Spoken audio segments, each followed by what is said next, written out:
பெரியார், பேரறிஞர் அண்ணா, முத்தமிழறிஞர் கலைஞர், புரட்சித் தலைவர் எம்ஜிஆரினுடைய மடியில் விளையாடி அரசியல் படித்து மாபெரும் ஆலமரமாக இருக்கிற எங்கள் கட்சியினுடைய தானை தலைவர் முத்துவேல் கருணாநிதி ஸ்டாலின் அவர்களை சந்திக்கிற போது மார்க்கண்டேயன் முதலமைச்சர் எது பேசியிருந்தாலும் கூட நீங்கள் முதல்வரை இவ்வளவு தடிமையான வார்த்தைகளால் பேசியிருக்க கூடாதுதான் என் தலைவர் எனக்கு அறிவுறுத்தினார்.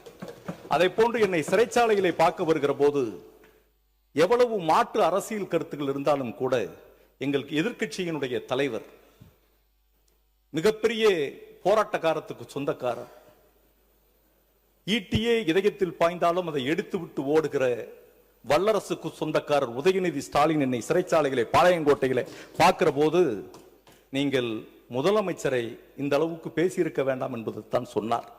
எங்களுடைய நாடாளுமன்ற உறுப்பினர் திருமிகு கனிமொழி கருணாநிதி அவர்களும் எவ்வளவுதான் இருந்தாலும் கூட முதலமைச்சர் பேசியிருந்தால் அதற்கு நாம் அறிவுபூர்வமாக பதில் சொல்ல வேண்டும், தடிமனான வார்த்தைகளை பேசியிருக்க வேண்டும் என்றுதான் சொன்னார். எங்களுடைய முதன்மை செயலாளர் நேரு அவர்களும் எங்களுடைய கொறடா வேலு ஐயா அவர்களும் கூட நாம் பண்பட்ட அரசியல் இயக்கத்தை சேர்ந்தவர்கள் என்பதுதான் சொன்னார்களே என்பதை எங்களுடைய தலைவர்கள் எவ்வளவு மாட்சிமைக்குரியவர்கள் என்பதை இந்த அவையிலே நான் பதிய வைக்க விரும்புகிறேன்.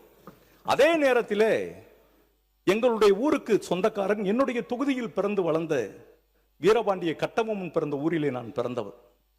அவன் வரிகொடா இயக்கத்திற்கு பிரிட்டிஷ்காரங்க ஆட்சி பொறுப்பிலே இருந்தான். அவன் தான் வரி வசூல் பண்றார். அதனாலும் கூட வரியை கேட்கும் போது உனக்கு ஏன் வரி கொடுக்க வேண்டும், எங்கள் குல பெண்களுக்கு மஞ்சள் அரைத்தாயா என்று கேட்டார். அவர் படையில் இருக்கக்கூடிய வீரன் சுந்தரலிங்கம் தான் முதல் சூசைட் பாம். எங்கள் ஊரில் இருக்கக்கூடிய பாபு சிதம்பரனார் தான் பிரிட்டிஷ்காரர்களுக்கு எதிர்த்து வணிக கப்பலை நடத்தி இருக்கிற போது பேசஞ்சர் கப்பலையும் நான் நடத்துவேன் என்று இந்த ஃப்ரீடம் ஃபைட்டர் ட்ரேட் மூலியமாக கொண்டு போராட்டக்காரத்துக்கு சொந்தக்காரர். எங்கள் ஊர்ல தான் மனித ஜாதியாக மனிதர்கள் தான் இருக்க முடியும் என்பதை தெரிந்த முண்டாசு கவிஞன் பாரத்.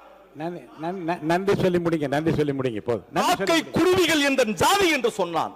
அந்த சுத்தி வட்டாரம் புல்லா பவர்ஃபுல் எனர்ஜெட்டிக் லீடர்ஸ் வாழ்ந்த அந்த கரிசல் கந்தக பூமியில் இருக்கிற நான் இந்த அவையினுடைய கதவுகள் பூட்டப்படும் என்று சொன்னபோது என்னை அறியாமல் வந்த வார்த்தைகளுக்கு நீங்கள் அருள் கூர்ந்து அதை மறந்துவிட வேண்டும் என்று கேட்டு நிறைவு செய்கிறேன். வணக்கம்.